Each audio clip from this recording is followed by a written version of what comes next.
والعاقبة للمتقين والصلاة والسلام على خاتم الأنبياء والمرسلين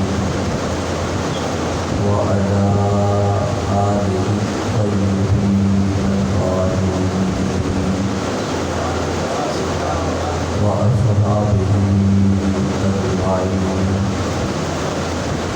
أما بعد فأعوذ بالله من الشيطان الرجيم. بسم الله الرحمن الرحيم. ولا تقولوا لمن يقتل في سبيل الله أموات بل أحياء ولكن لا تشعرون. قال الله تبارك وتعالى في مقام آخر: ولا تحسبن الذين قتلوا في سبيل الله أمواتا بل أحياء عند ربهم يرزقون. قال الله تبارك وتعالى في مقام آخر: قل لا أسألكم عليه أجرا إلا المودة في القربى. صدق الله مولانا العظيم. إن الله وملائكته يصلون على النبي يا أيها الذين آمنوا صلوا عليه وسلموا تسليما. اللهم صل على سيدنا ومولانا محمد وعلى آل سيدنا ومولانا محمد وبارك وسلم.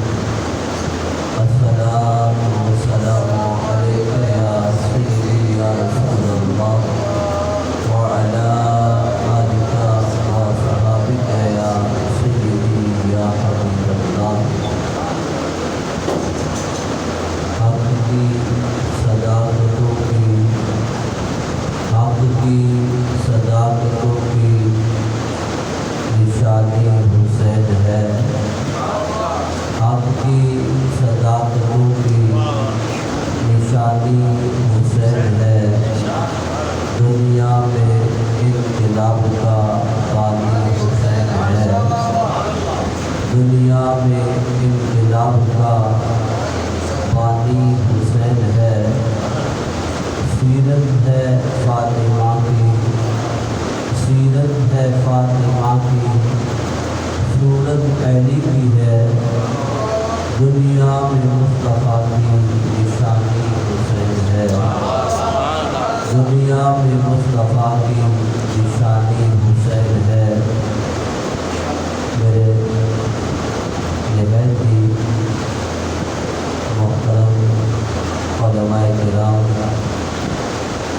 اور خانان مصطفیٰ اور تمام سامعین و ناظرین، اللہ سبحانہ و تعالیٰ کی بارگاہ میں دعا ہے خدا کے عالم ہم سب کا دل بیٹھنا اپنی بارگاہ میں قبول فرمائے اور بالجلال بطفیل آل پاک یہ محفل اپنی بارگاہ میں قبول فرمائے. جیسے شیخ سعدی رحمۃ اللہ علیہ نے فرمایا: خدایا بہت کی بنی فاطمہ، خدایا بہت کی بنی فاطمہ کہ بر دے ایمان بنی فاطمہ. اگر دعوت امرت بنی وقت قبول منو رسدہ مانے آل رسول. سامعین وقار چند آیات بینات پڑھنے کا شرف حاصل کیا ہے. اب مختصر وقت ہے کیونکہ محفل کی طرف سے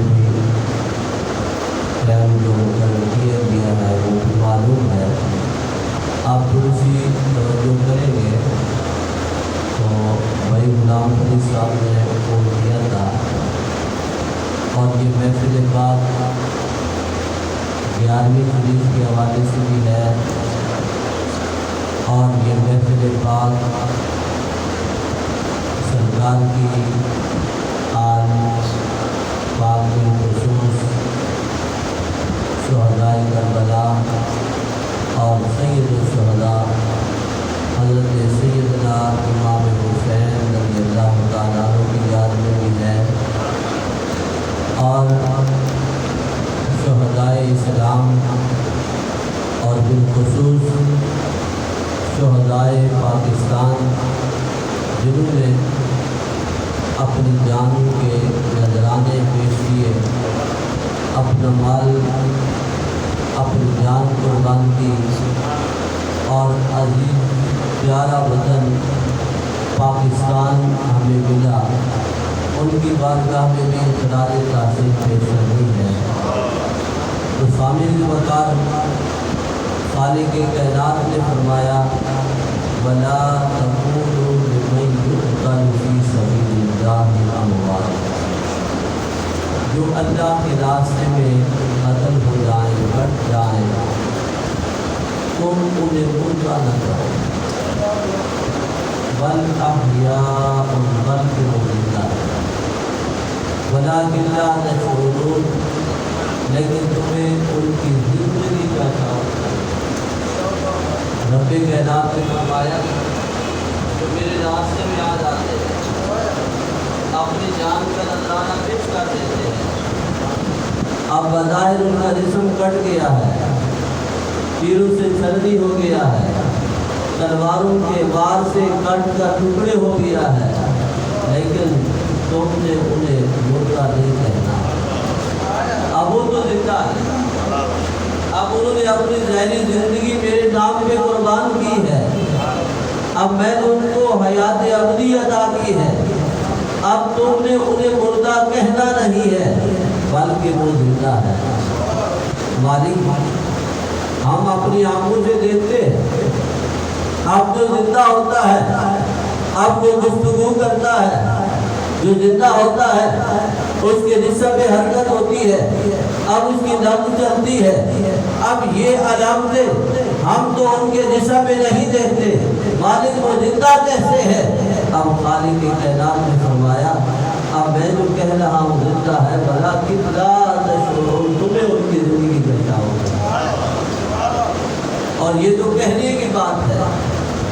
اب آدمی بات میں کہتا ہے، اب پہلے اس کے ذہن میں بات آتی ہے، دل میں خیال آتا ہے، اب طرح طرح کے خیالات ابھرتے ہیں، اب گمان ہوتے ہیں، اب خالق کائنات نے فرمایا کہ کہنا تو بات کی بات ہے، کبھی اپنے خیال میں بھی نہ لانا، اپنے گمان میں بھی نہیں لانا کہ وہ مردہ ہے بلکہ وہ زندہ ہے۔